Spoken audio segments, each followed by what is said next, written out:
Question number one. How have I changed? When I first got to college, I thought it was going to be a lot different than what it was.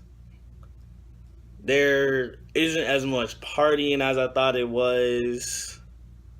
There's not as much drinking and doing a whole bunch of different fun things. It's a lot more stress and crying and homework and more stress on top of some more stress with a little bit of stress sprinkled in there. But I guess I could say that I've changed. I've kind of matured a little bit because you can't go into college and actually do well without maturing mentally and getting your stuff together. You got to throw out procrastination because I used to be a really bad procrastinator. In fact, I honestly just didn't used to do. I used to procrastinate so badly I just stopped doing the stuff. But you can't really do that in college because it costs about how much? $5,000 a semester. Yeah, that's not that's not that's not money I want to throw away just because I don't feel like getting up and doing it. So there's that, and then there's just the fact that kind of just grow up mentally. You see a lot of different walks of life, so your mind kind of expands. You hear a lot of different perspectives and everything, so it really opens up your mind a lot. All right, question number two: is college what I expected? No, it's not at all. College is like a whole different type of world. Like when you step on the campus and you leave for the morning and you walk outside, it's like everything that you do is like a mission. Like everything that you do for the day is just a long checklist. You just got to check things off as you go. College is just nonstop. It's just a nonstop to-do list. Like the to-do list never ends ever. There is always stuff to do. Even when there's nothing to do, there's still things to do. There is not as much fun as I thought it was gonna be. Like I said, it's just a lot of stress. It's fun, but at the same time, it's like responsibilities. So it's like even when you like out at a party, you thinking about your GPA.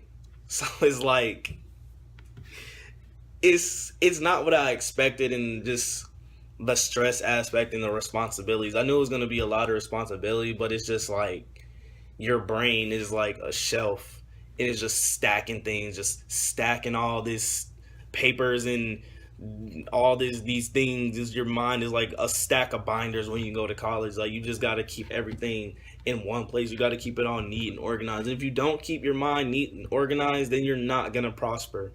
And that's something I'm starting to work on. Question number three. Some things I learned about myself while I was in college. While I've been in college, I've learned the things that you thought in high school, that the things you thought in high school were relevant really aren't relevant. Like a lot of different things just fade away. Like the whole notion about popularity. Popularity doesn't really exist in college because no matter who you are, you're going to find people that are like you, that fit into the same group as you do. And I guess that's something that like a lot of people struggle with in high school, trying to be liked and being popular and whatnot. So I learned that you don't really have to strive to have people, you don't really have to strive to find people that are like yourself, because no matter really what you're doing, you're gonna find people that are like you and that you like, because there's just so many people. It's like 55,000 people that attend this university. Out of 55,000, you can find 5 people that you like.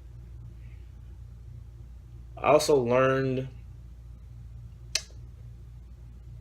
that I don't like responsibility.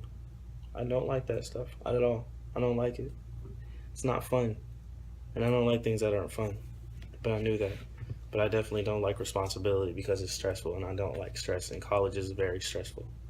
So, yeah. Question number 4. Something I would have done differently. Well, I definitely would have been on top of my work more because it's like there really is no one telling you what you gotta do. Like, I missed so many assignments because I just don't even remember to check my stuff. And it's like, you have to check it daily. Like, daily, hourly, minutely, secondly. You just have to be on top of it so hard. And that's something that I really had to struggle with coming from high school because, like, high school, they will remind you, like, every single day. And it's like, even when they didn't remind you, or even when the due date came and was like, you still had a good 5 days afterwards to turn it in. You don't have that in college. Like, you don't have that. It's like, you don't turn it in, then you don't turn it in. You just catch that zero. It's nothing. It's nothing for the professors. I mean, it's something for us. They don't care. Which, I mean, I'm not mad that they don't care. Like, it's not their job to care. It's our job to care because we're paying for it. But it's like, yeah, that is definitely something I would have done differently because that really messed me up. Because I feel like every day I wake up, I'm like, oh, wow, I had to do that assignment. Wow, this assignment was due. Did we really have that? What? I thought that was due this day. I thought that was due that day. I really need to get an agenda. That is a big thing that I should have done differently is get an agenda. Question number 5. One class, the class I got the most out of, definitely had to be Miss Doss's class. I know everybody's probably going to say that, but it's true.